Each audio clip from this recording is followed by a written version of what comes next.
second as we go onto YouTube. I'm always impressed that I know how to use the connector to YouTube from Zoom, which I would never have been able to figure out if I didn't have this, necessity of doing so. So we're now on YouTube.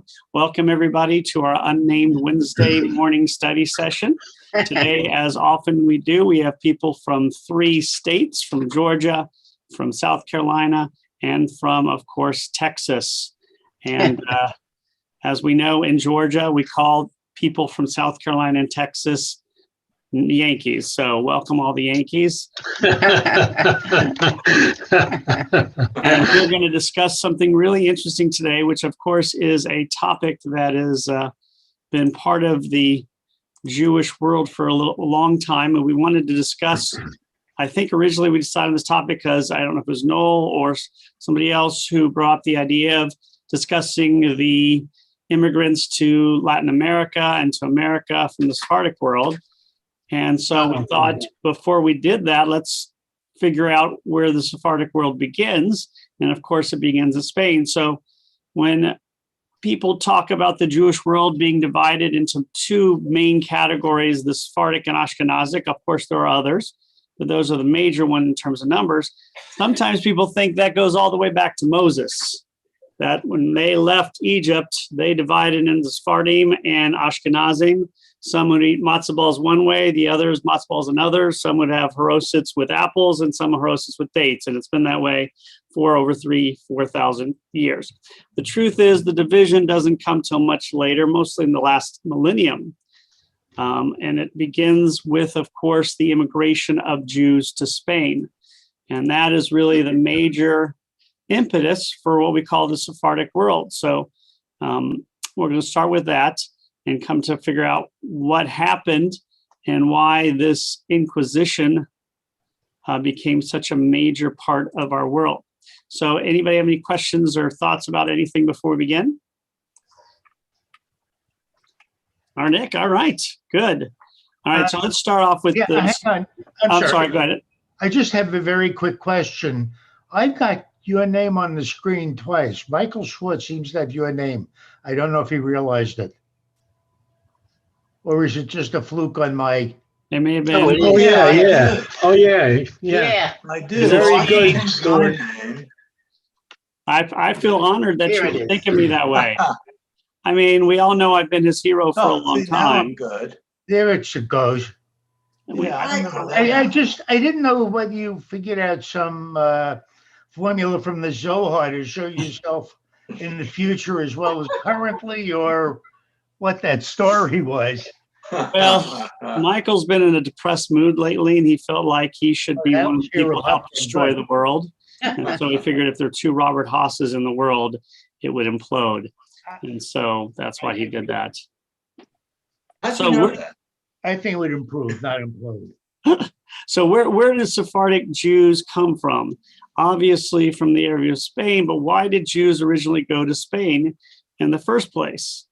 It has to do with a division in the Muslim world. And that's really what happened. There was a civil war in the Muslim world in the 8th century. And the loser ended up going to the Iberian Peninsula. The winner stayed in Iraq. And that is where this major division comes from in the Muslim world. So you have the Umayyads and the Abbasids. So those are the 2 groups. So the Umayyads end up in Spain. The Abbasids take over the Muslim empire. And now we have Jews in both places because in the 8th century, the best place to be Jewish was probably in Iraq, in the Muslim world. And it would stay that way for 100 or 200 more years. But eventually, the Muslim leaders in the Iberian Peninsula became even more open to Jews. Even though they had this dhimmi status, they were considered second-class citizens, they were still considered people of the book. And they were treated generally very well. In some places, there were actually almost no restrictions. In other places, the restrictions were very limited. Jews held very high offices, as we know, and were welcome into the world. Many of the leaders, in fact, it was pretty common for the great leaders to have Jews as right-hand men. And Jews became leaders in all fields, from poetry to finance, from literature to science. So they were very well regarded. And obviously, if you get a reputation for supporting Jews, people are going to move there. And we have to also remember, this is before the last millennium. Really, the terrible anti-Semitism we feel is connected to Europe starts in the 11th century.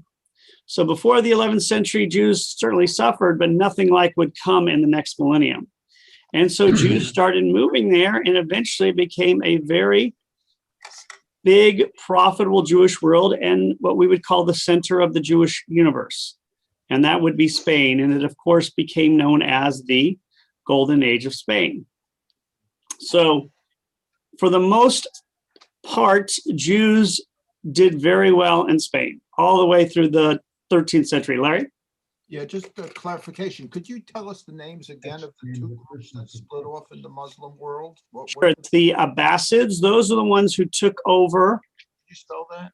I think it's AbasYds, something like that. A-S-Y-D-S, okay. And the Umayyads are Umayyids, something like that. I can check it. I'm going to look it up.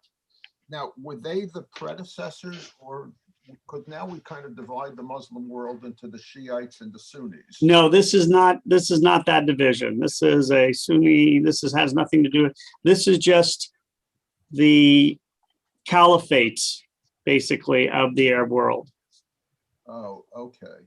Okay, because I know the Muslim world split into, after, because Muhammad had no. Right, and that actually happened a century earlier. Oh, was it? Okay. It happened pretty soon after his death, I believe. This is a competition between two caliphates, two powerful families who are trying. The Umayyads, who are in charge, the Abbasids, who take over, and the Umayyads go somewhere else and actually do very well. I mean, that's the basic way of explaining it. But they create a caliphate in Spain and North Africa. Okay. And what they call the Iberian Peninsula now. We're going to look at some of the maps, but you got to remember, Spain today is a conglomeration of many nations that came together at the end of the 15th century. So the Muslims go in, they conquer a very high percentage. They're very supportive to Jews, especially in places like, if anybody here been to Spain? If you've been to Spain, it's not hard to find out which areas the Jews did well in, because if you go to Granada, Sevilla, Toledo, however you pronounce them, you see them there. And of course, mostly Cordoba. So those places became like a center of the Jewish world. And in many cases, Jews were the leaders, but often the right-hand men. So they're doing very well all over. But remember, the Jews are still a small minority, but there's a very significant number. And so they live and do very well, all the way from the beginning of the caliphate in the 8th century through the 12th century, until there is a brief period where these marauders from North Africa are brought in to fight off the Christians. They take over for a while. They're called the Mamelukes. So that's for instance, why Maimonides' family moved to Egypt. So what the question is, what happened overall to create this situation, going from the golden age of Jews, or the golden age of Spain, to the Spanish Inquisition? There's one basic thing that happens that changes the game. And that basic thing is the Christians begin to win. So when you talk about the Spanish Inquisition, you're talking about the final takeover of all of Spain and Portugal by Christians. When you talk about the golden age of Spain, it's still under Muslim control. So over a period of several hundred years, in the 11th, especially 12th, 13th, and 14th and 15th century, the various Christian groups are able to take over pieces of Spain piece by piece. And they take over Castile and Aragon. Of course, those are the major ones. Granada, obviously, and Portugal, Galicia, Leon. I mean, they take all these places. And if we know the history, and I'll put this map up for, this is kind of a basic map of what's happening at the very end. And it all comes to a head when Ferdinand and Isabella get married. And they unite Castile and Aragon and basically complete a takeover of pretty much all of the Iberian Peninsula. And so once they're in control, things go really bad for the Jews. And we're going to look at what happened. I mean, certainly anti-Semitism was all part of it, but there were other issues. We're going to look at the Inquisition. If we don't get through it today, we'll do it one more time, and then we'll talk about the Jewish influence in Latin America. But it's important to remember, Jews did very well in the Muslim world. They did well in the Christian world in the beginning when their skills were needed. But generally, once Christians in this area learned the skills of the Jews were no longer needed. But the Jews did do well at the beginning of each of these Christian empires. So this is a generality. Golden Age, good. Spanish Inquisition, bad. We're going to look at what the Spanish Inquisition was, the pre-Inquisitions, why it was created in the way it was, and maybe we'll go and see because the Spanish Inquisition, you got to remember, lasted until the 19th century. And so it was there, and it was very powerful for long periods. Any questions before we start? Morning, Judy, by the way. Morning, Stuart. All right, so Good morning. Let's go through and talk a little bit about the Inquisition itself. One other Now, question, Rabbi. oh, sure, please, Larry. So of the two groups, the Abbasids and I'm saying it wrong, Umayyads, which group now came to Spain? Which of the caliphates? The Abbasids go to Spain. The Umayyads take over the caliphate in Iraq. What is now Iraq? And where were the Abbasids from? What part of the Middle East? That I don't remember. The Umayyads are from Damascus, from what is now Syria. Where are the Abbasids from? The Jews accompanied the Abbasids then. They did. After the Umayyads basically take over. Let me see I'll look where the Abbasids are from. I don't remember where they're from. I can't keep thinking of the Spains. Let's see. They are from Baghdad. Yeah. So I know they controlled Baghdad. I don't know where they were from, but 1483. it says they're Mongol they're Mongols. So they originated in the Mongolian area. Okay. So, okay, yeah. They were basically the caliphate for the first couple hundred years of Islam in that part of the world before they were overthrown. So, any other questions before I go? So, eventually we know what happens in Europe. This anti-Semitism begins to grow with first the blood libel myth, and then really things come to a head with, of course, the First Crusade at the end of the 11th century. And so these issues are going to cause great strife all over the world, because basically what the Christian world did was militarize itself and in many ways work with each other against Muslims and Jews. Now, obviously Jews didn't have armies, but Muslims did. And whereas these crusades, the idea was to take back Israel, you got to go through Spain to get there. So they had to go through. So a lot of these wars end up taking pieces of the Iberian Peninsula for these Christian empires or Christian countries. And so during this period, they start and quickly take, not quickly, but they take over large portions of it. So now, when these Christian countries come into power in the Iberian Peninsula, we have to remember that they were generally much more supportive of Jews than the rest of Europe.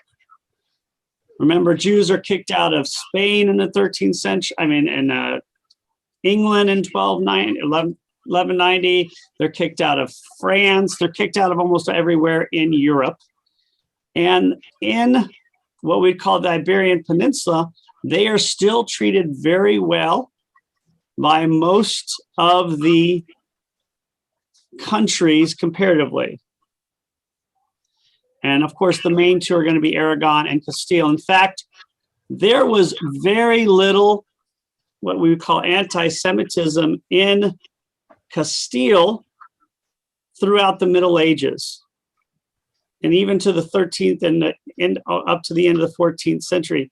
And one of the reasons that we find the Spanish Inquisition is because the Christians in the Iberian Peninsula want to work and have financial connections with the Christians in the rest of Europe. And what kind of reputation did the Spanish Christians have?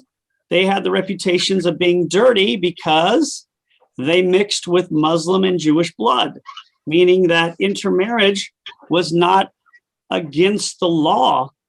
In fact, it was well known that it happened, and the only rule was that Jews couldn't proselytize.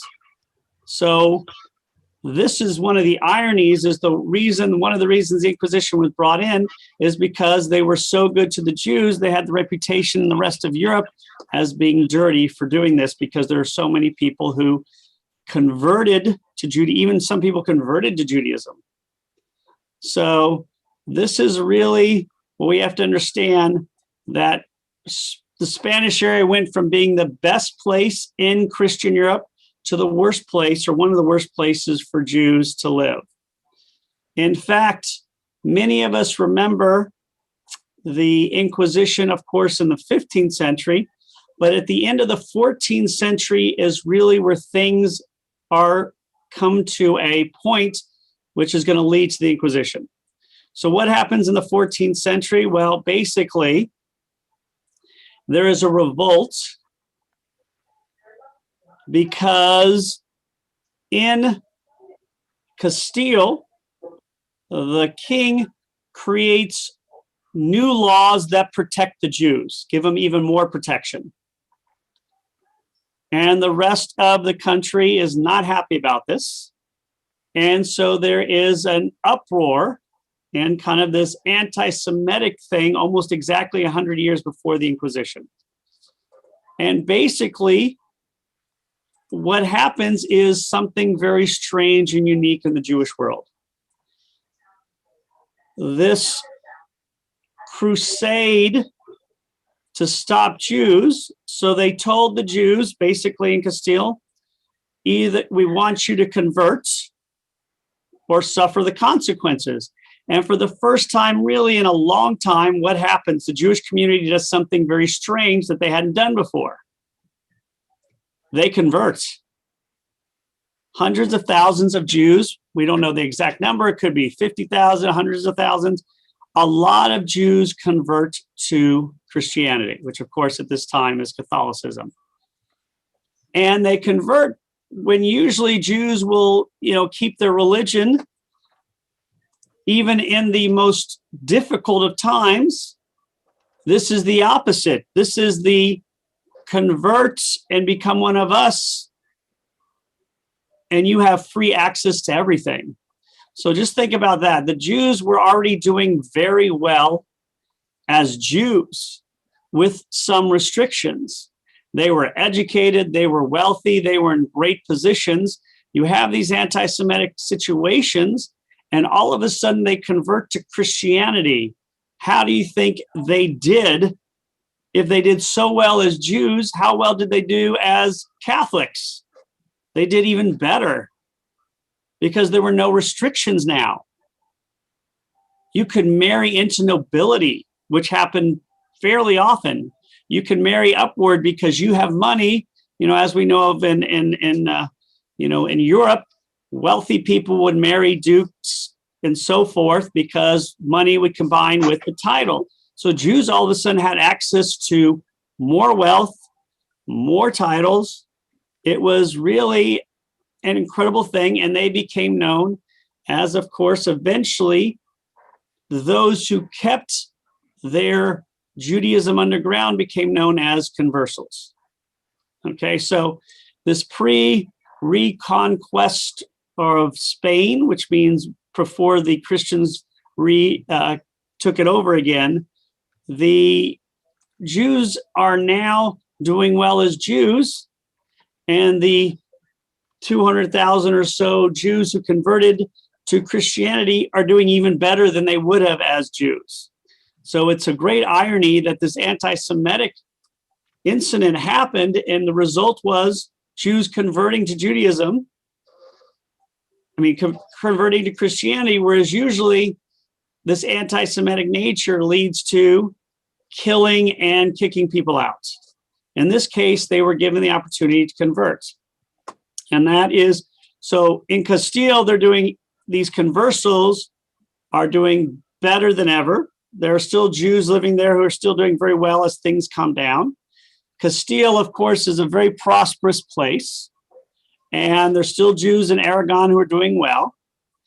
But eventually, of course, things are going to happen that's going to make it very difficult to be Jewish in these places. Now, you have to understand there is jockeying in these places, but generally speaking, there were very strong kings in these two nations. So generally speaking, when you have strong kings in place or strong dictators, Jews did better. Because, yes, Larry. Sorry, I didn't mean to. Did many of the Jews leave rather than convert? A very small percentage. Eventually it died down and Jews were allowed to stay, but some did leave, but most of them stayed. This is the biggest voluntary conversion possibly in Jewish history. Because although there were some serious issues, they were basically granted absolution. You convert, you're one of us. You are now whole. This is almost a religious conversion, which is almost unheard of. Most of the time, anti-Semitism has nothing to do with religion. It has to do with power or something else. This one did a little bit. And when they converted, it would seem to me, we hear the stories about Jews as money lenders, that they're brought into certain societies because of prohibitions of usury and things of that nature, for certain occupations, so that, well, let the Jews do it, because they're, not as holy as the Catholics were. But now when they're converted, they automatically come under the Catholic idea, and they have to give up some of their occupations, it would seem to me, and it would hurt the economy. Well, the usury we're predating that a little bit here in Spain. That is not quite the world they live in at this point. That's a little bit later in the rest of Europe, and then eventually it'll go. It doesn't really impact Spain. This idea of Jews as tax lenders doesn't quite hit Europe yet. It's just starting in the 13th, 14th, 15th centuries. And Spain, remember, the Iberian Peninsula is really its own entity because it is not fully Christian. It is jockeying. And not only that, there are still large numbers of Muslims living in these areas and a significant number of Jews. It is a much broader area, and Jews are not restricted to these professions. Jews are really welcome in almost any field for a good portion of the time. So we don't have this worry that if we lose the Jews, there won't be any moneylenders. That is not really as much of an issue in this area yet. It will be later, but not now. Did the same amnesty type by the king for the Jews apply also to the Muslims? Were they? Yeah, yes, they did. Actually, there's a whole thing where their persecution would be at a different time, but it definitely went to the same thing. You had the equivalent of conversos in the Muslim world. We don't really talk about it because obviously the Muslim world is enormous. So it really doesn't, it didn't really have the same, amount of effect, but they were called Moriscos, basically, is what they were called. And so, but we can talk to that if we have time, we'll get to that. Some of the same things happened there, but let's go over, again, it's some of the different things. Remember, if you're Muslim, you have religious connections to other countries, which makes a huge difference. The Jews did not have these connections. There was no fear that a Jewish empire would, well, there was for a short period, but not by the 12th century, 13th century. So in these places, mostly Aragon and Castile, the two major areas, there's a lot of this, at different times, there is struggle between, as everywhere else, the kings and the nobility, or the kings and the upper echelon. And because of different laws, and because of the fears of invasion by France, by the Roman world, by the Ottomans, they had to find a way to bring all of Spain together. So one of the thoughts is that this need to bring them together was the reason for the Inquisition, and there was actually no religious necessity at all. Okay, so basically, when Ferdinand and Isabella brought Castile, and again, we think of Spain as united, but even today, Castile is its own entity. And so when they bring these two countries together, they have to figure out a way to do it.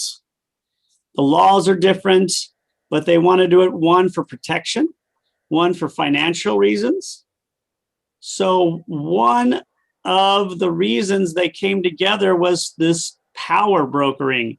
And so when they got married, one of the things that connected Castile and Aragon completely together was religion. They were very different in language and a lot of other things, but religion was the same. Okay, Stuart, what you got?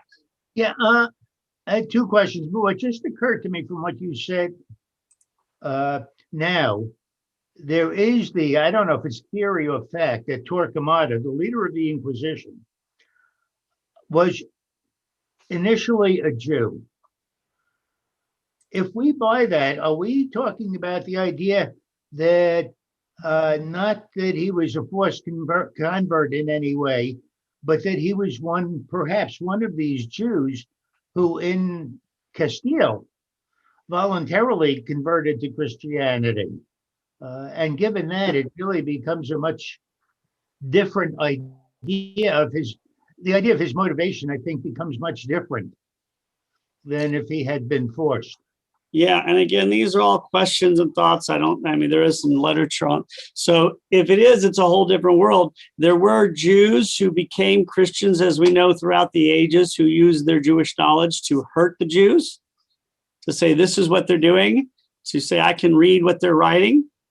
I don't know if he was Jewish or not. I have heard that, but I've never explored it. So that would be interesting. And we're going to talk about him right now because he is, of course, we know Torquemada because obviously from the Mel Brooks movie. That's the only reason I've ever heard of him. You can't talk him out of anything. So, Rabbi, yes, Ron. the first time I became aware of the Jews that converted, well, at least from the families of the original Jews that came here and started CMI, originally. There's during our 275th anniversary service, a lot of what's the word? The families were invited. They came from all over the country. Some came from outside the country. And I was asked to give a tour of the museum.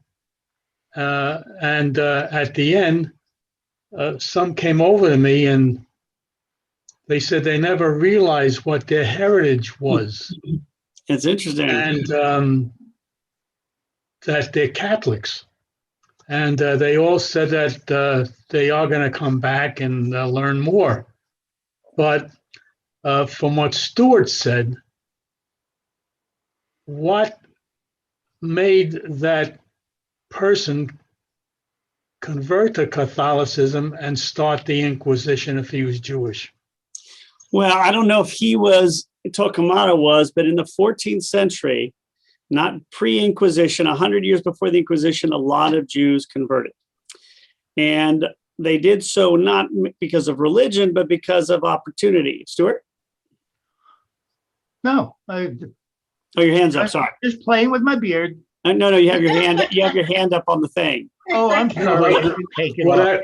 What I wanted to ask Stuart, Well, first of all, I want us ask- to know that Stuart leaves it up there because he's got a question at all times. He's going to leave it up there. Good idea. Sorry.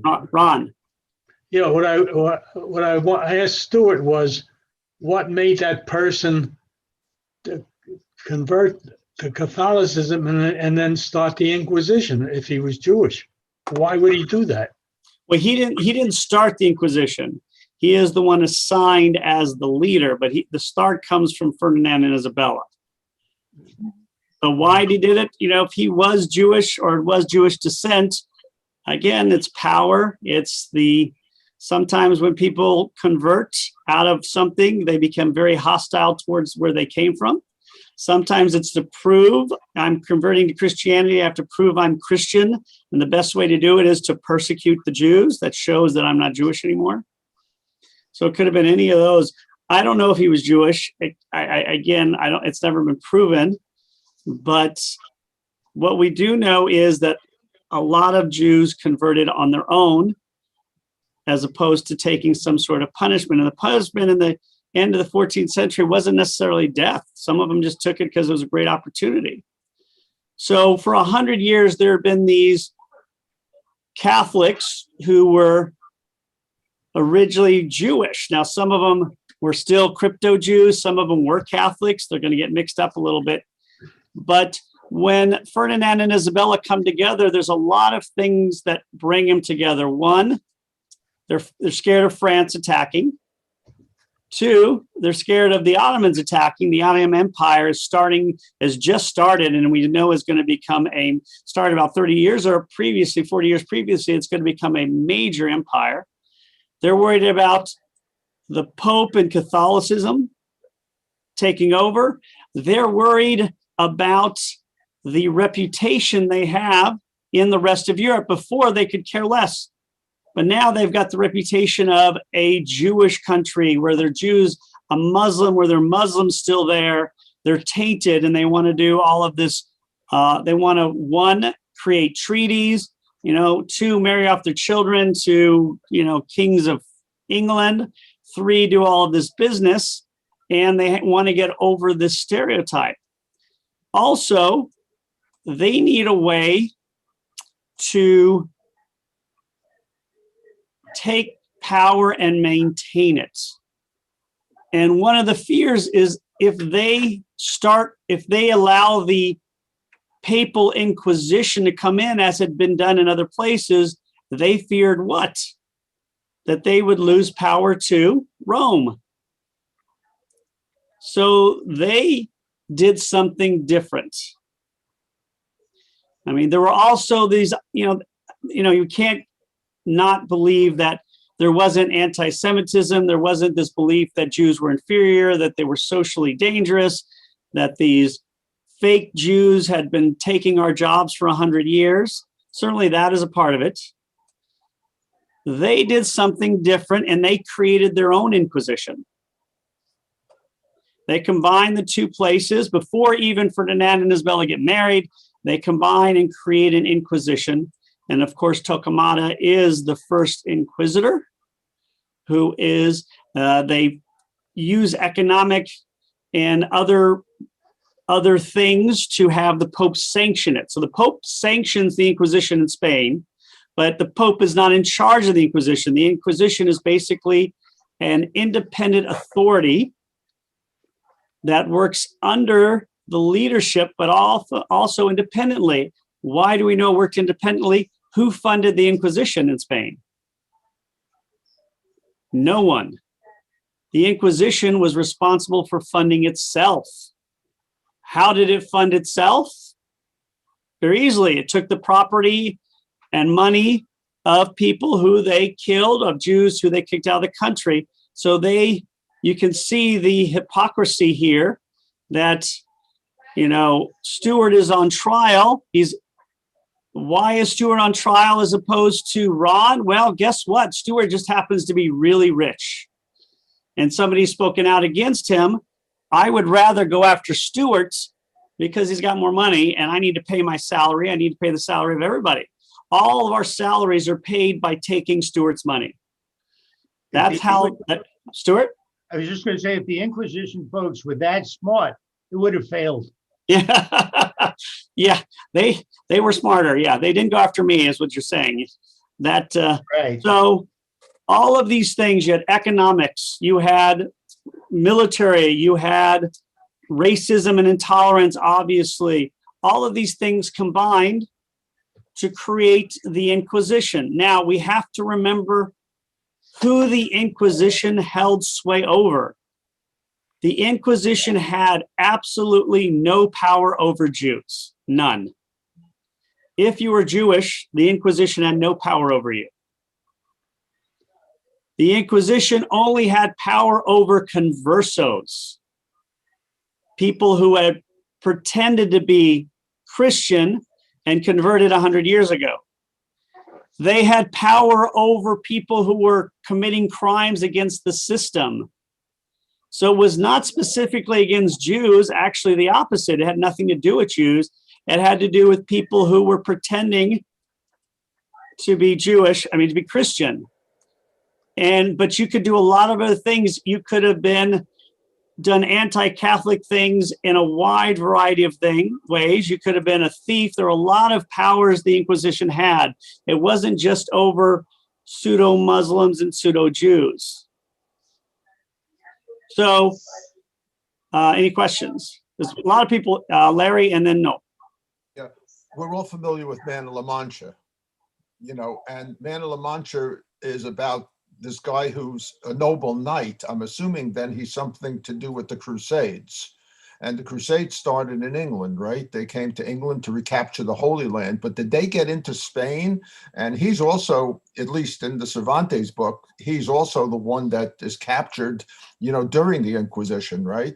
And so, in other words, is there a conflict between the Crusaders? Did they get into Spain? I know they were going to the Holy Land. That was their main purpose. But did they get into Spain as well to capture parts of Spain again, to restore them to Christianity?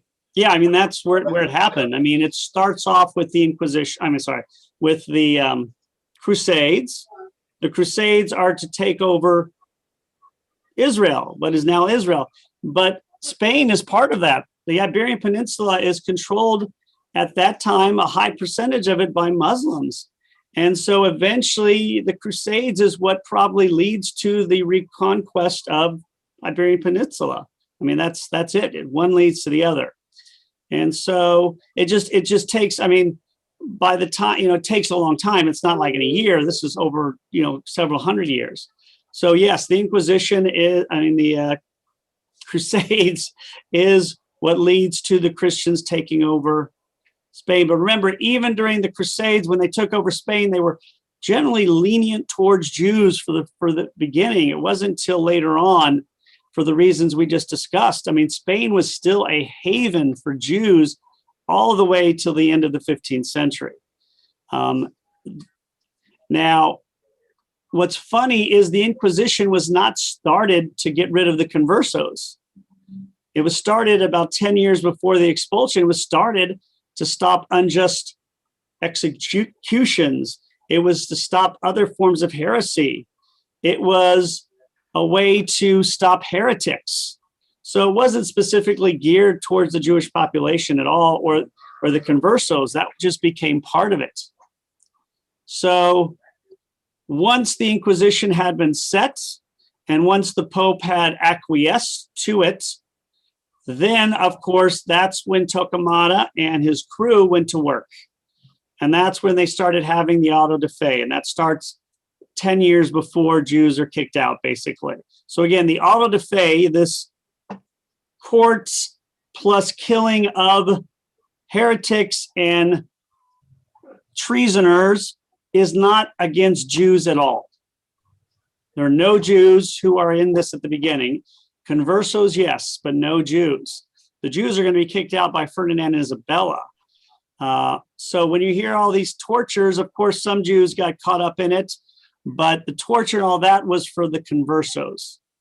So they have this Inquisition now, and they are looking into these false conversions. Now, we also have to remember, a lot of people who are going to court and being tortured for being false converts, their families converted to Christianity 100 years earlier.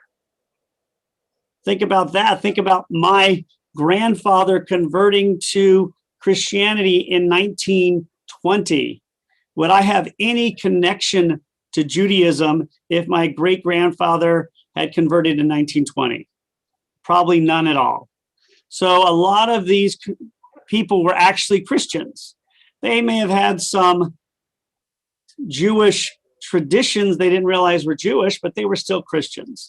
Some of them were pretending to be Christians, but were actually crypto-Jews. And we, of course, know some of them as remember, our congregation was founded by these crypto-Jews, but it was not till the 18th century. So it's a long time after this. So, and of course, one of the reasons people are being taken to court is because they have money. They're being taken to court because I denounce Jeff. I want Jeff something. I don't like Jeff. I'm denouncing him. Stuart has money. Ron has no money. I could care less. We're not going to deal with him. Michael took a job away from my third cousin once removed. So there's a lot of this going on. And if you are taken to court, very rarely were you found innocent. If it looked like you were innocent, you usually got no plea because they thought, well, perhaps later we'll find you guilty. We don't want to say you're innocent now because it precludes us from finding you guilty later. And we now remember also that despite the reputation, the Inquisition was no worse than probably lots of courts throughout Europe. In fact, many people believe they were better. They were less sinister, that the court was actually more was fairer than other places. So we think of the Inquisition, because all the Jews are kicked out of Spain, it's not worse than what's going on in other places. So there are a lot of terrible things going on in this world, and this is one of them. And so the Jews are caught up in this because, of course, Ferdinand and Isabella want to make nice with Rome, want to make nice. They have, I think it's one of their daughters is married to the King of England. You know, you're trying to create this unification in Catholicism. And remember, this is before Martin Luther. So they're not dealing with those issues at all, just barely. It's only 15 years before Martin Luther puts the notes on the door. And so now we have these Jews some are conversos, some are Jews who are eventually going to be expelled for all of these reasons. And a lot of them, of course, go to Portugal, where they're going to be expelled a few years later. Some of them go to other places like Italy. Italy was one of the premier places, ironically. There's a lot of people believe they went to the Ottoman Empire. They did, but in smaller numbers than I think many people thought at this point. And remember, there's not a lot of places in Europe you can go because Jews aren't allowed. Some of them did go to, of course, Holland. But most of the Jews are kicked out of Spain by Ferdinand and Isabella, and others are kicked out by the Inquisition because they're found to be conversos. Other groups are later, the Lutherans, of course, the Protestants later. Those ones are the ones they're going after. They go after people who are practicing witchcraft. They went after people who were, sodomites, what they call. They're, people who have all walks, people who were bigamists. I mean, so there were all the people they were kicking out and trying to cleanse their country for a variety of reasons. Any thoughts or questions? Yeah, just to clarify. Oh, sorry, I forgot Noel. Let me get Noel. Sorry about that, Noel. You always forget me because I'm from Texas. That's the number one reason we remember you, huh? What? Yeah, even now in Texas, Castilian Spanish is still thought of as a higher level of Spanish. The rest of the people who are Mexicans or whatever, they are considered a lower level. And they still do it. I mean, they'll say, this person speaks Castilian Spanish. Is that a holdover from Castile? Oh, definitely. This has nothing to do with Jews, though. Castile is its own entity. It is part of official Spain, but it's kind of like, I don't know, think of almost like not Canada, part of England, more than that, but it's like its own people. I had a roommate for a while who was from Spain, but she wasn't from Spain. She was from Castile. So, Yeah.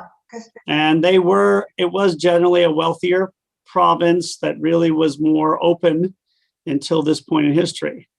So they were able to keep the Pope at bay, keep France at bay, keep the Ottomans at bay. Economically, of course, we know they're going to become very wealthy, one of the most powerful countries in Europe for a while, in no small part, or probably mostly due to the New World.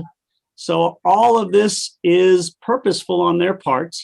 So was the Inquisition there just to kick Jews out? No, there were a lot of reasons. Did they... Noel, and then Noel, and then Larry.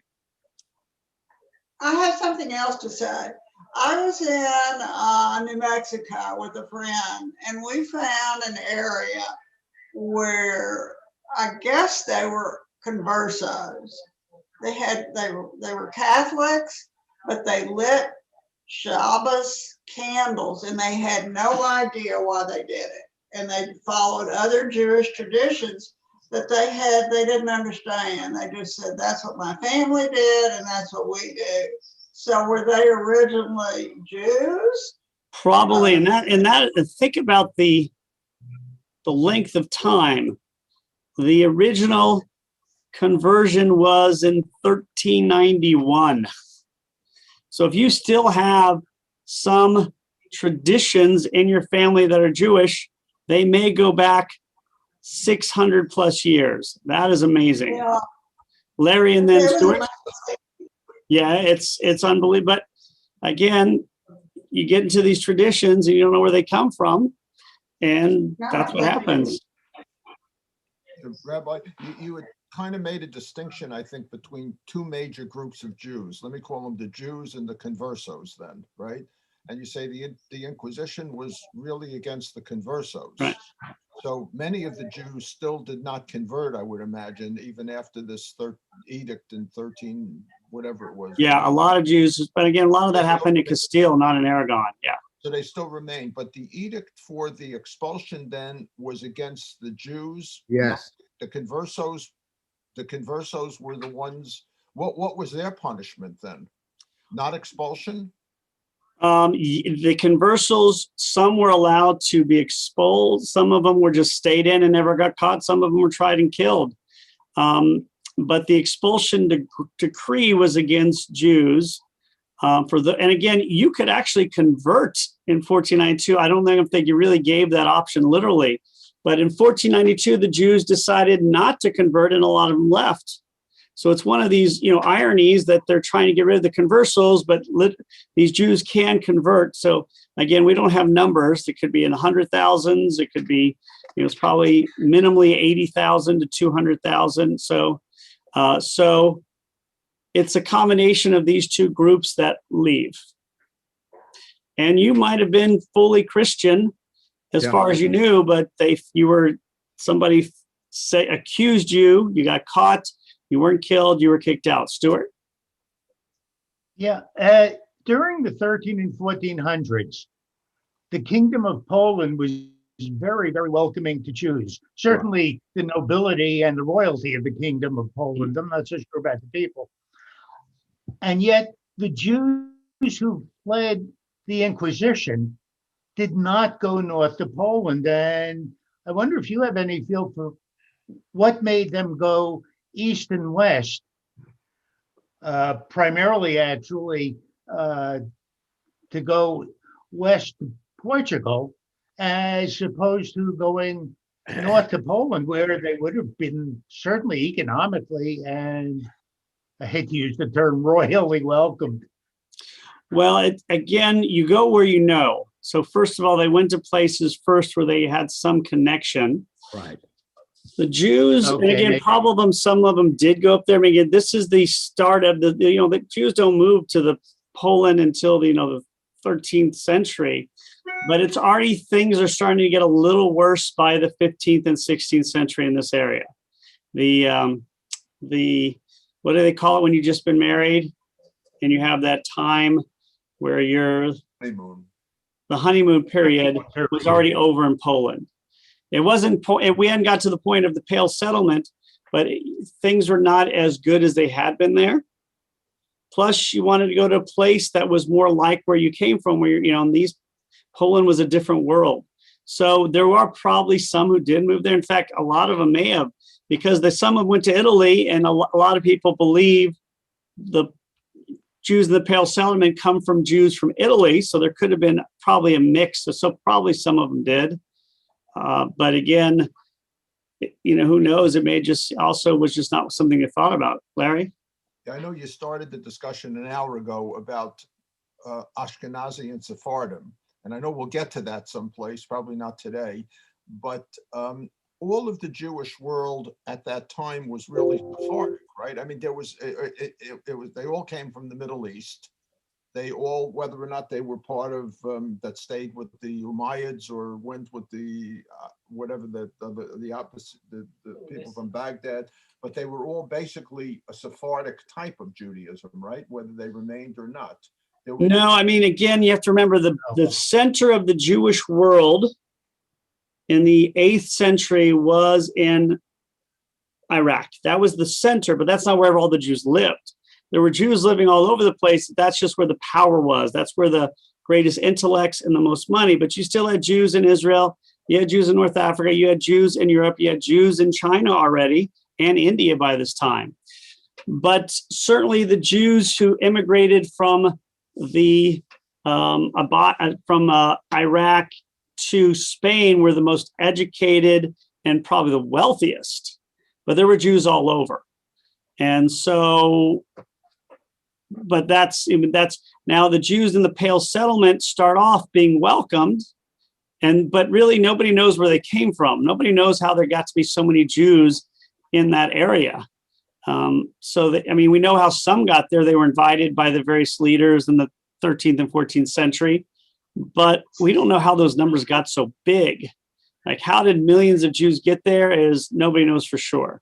And they're the ones that are basically we consider to be the Ashkenazi. Exactly. But we're not sure how most of them. I mean, did they all have 15 kids by age 20, and then the next round had 15 kids by age 20? I mean, we don't. It just, the numbers are really Is that where we think the Ashkenazic community actually started in the Pale settlement by them coming there? And No, it's before the Pale settlement. By the time of the Pale settlement, think Catherine the Great, early 18th century. The Jews are already living in those areas, but they kind of get all moved into one area legally. But the Ashkenazic, they consider the Ashkenazic is going to be starting when they start moving to Poland and Ukraine, and that's much earlier. That's like 12th century, probably mainly 13th century. So the two There words. there were also major I'm sorry.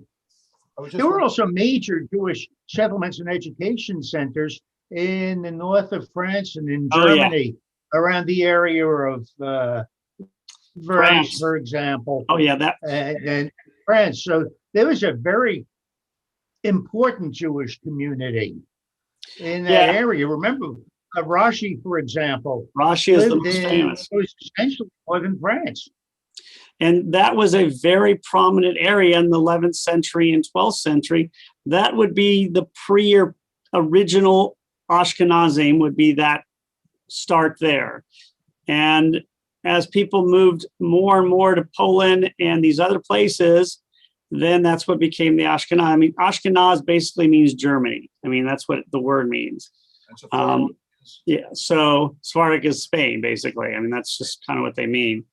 And so, but again, we stress that the division between these two is not biblical, not even close.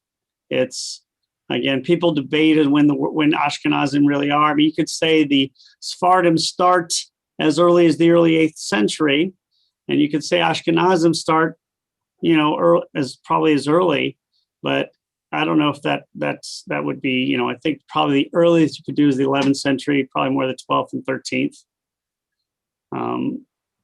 So, I mean, I think they start using the word Ashkenaz in the 11th century, but when does it become the Ashkenazic group we think of? It's not till later.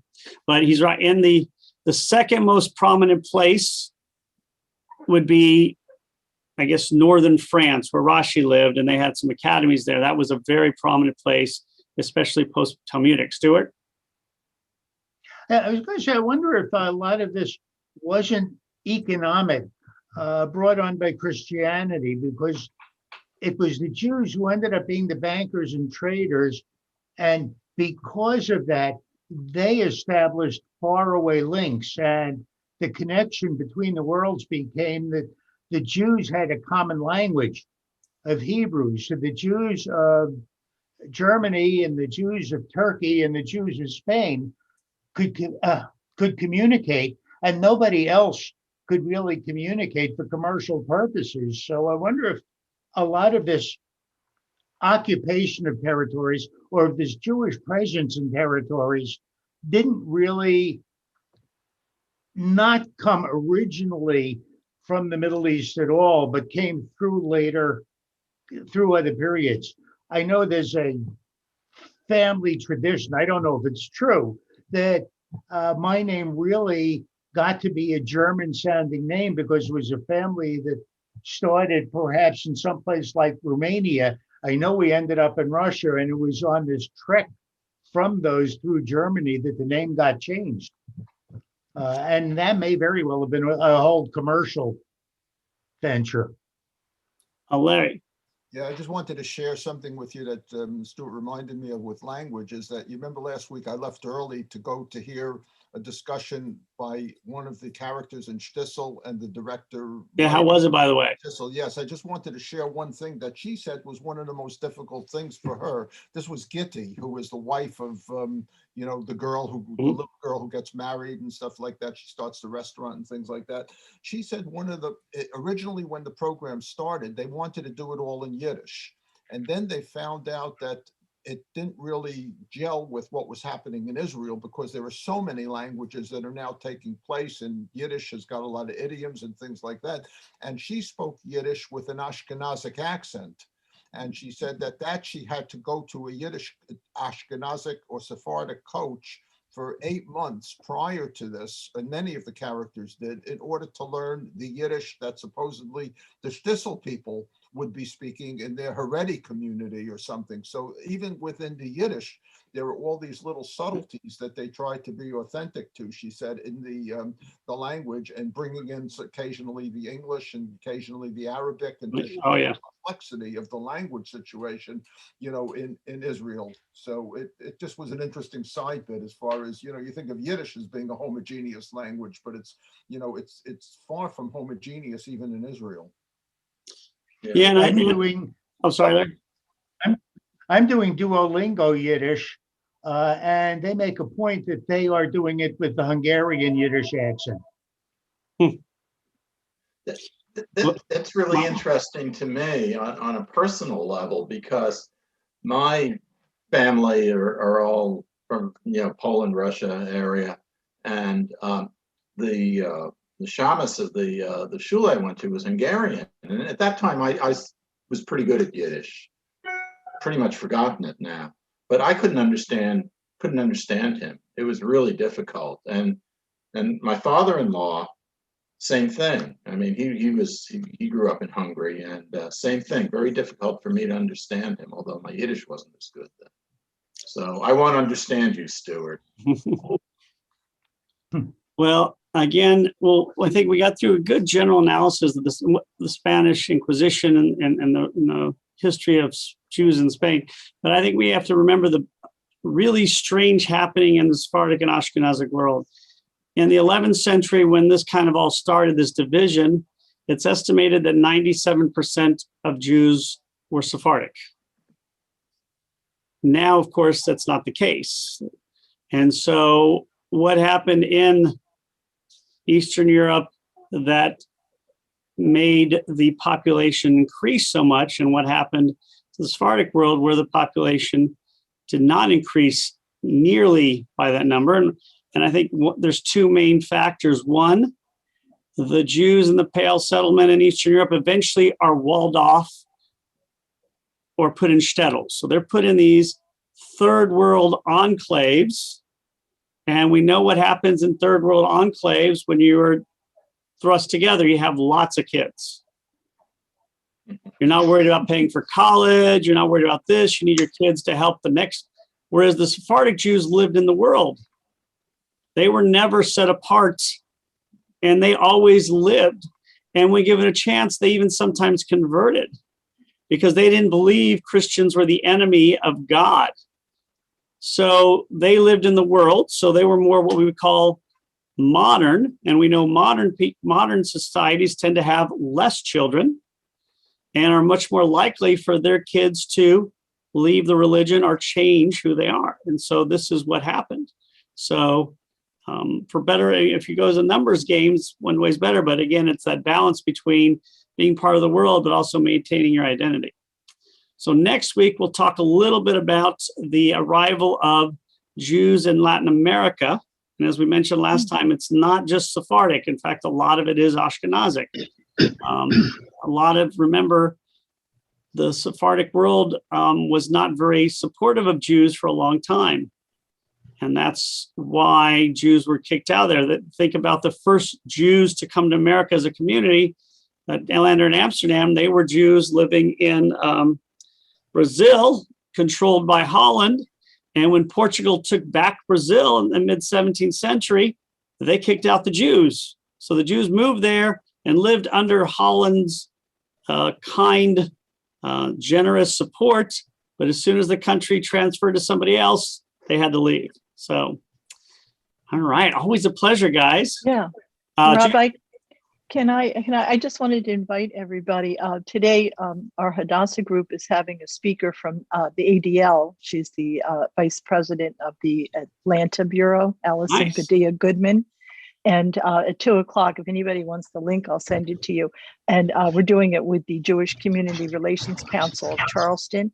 So the title is Hate, and it's about all the different hate in the U.S., especially anti-Semitism, but also they'll be talking about the legislation in South Carolina specifically. So if anybody's interested, just just yell out or shoot me an email and I'll send you the link if you're not already, don't already have it, which you should.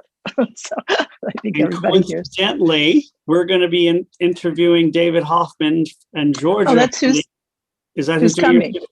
Well, Well, we're going to be doing, Allison is boss, yeah, but he's going to speak too. we're going to be doing an interview with him on Friday the 30th. And if anybody'd like to join, we're going to show it after services, but they don't do interviews on Sabbath. So we're going to interview them on Friday. Anybody wants to come and ask questions, and it'll be shown on the 15th, the weekend of Shavuos. And Cool. so you get a double chance to hear them. And if you talk to them, tell them to do a much better job with us. Okay, just I'll tell him we've been emailing back and forth this morning. Okay. he's a Okay. very popular guy. Yes, he is. Okay. Make sure he knows how supportive we are of Hadassah in my household. No, I'm sure, Rabbi, well, I'll tell him again. Before we leave, I have a question for Jeff. Jeff, was that gin or vodka in that mug? Or tequila. Or Or, tequila? no, Seven. actually, it's the lion's drink. The what? The lion's drink. Oh, the Lions drink tonight. No. What do lions drink? I would guess water, but Water. There okay. you go. Whatever they want. City gin on the rocks. Aqua. Yeah. All right. Well, I believe that because he does not start with the vodka tequila until 12:01. So in 20 minutes. Well, thanks, guys. A real pleasure. We'll see you next week. And I hope everyone's doing well. Stay safe. All right. And Thank you. Too. Toda rabah. Thank you. Thank you. Very educational. Take care, everybody. as always, such a pleasure. Great.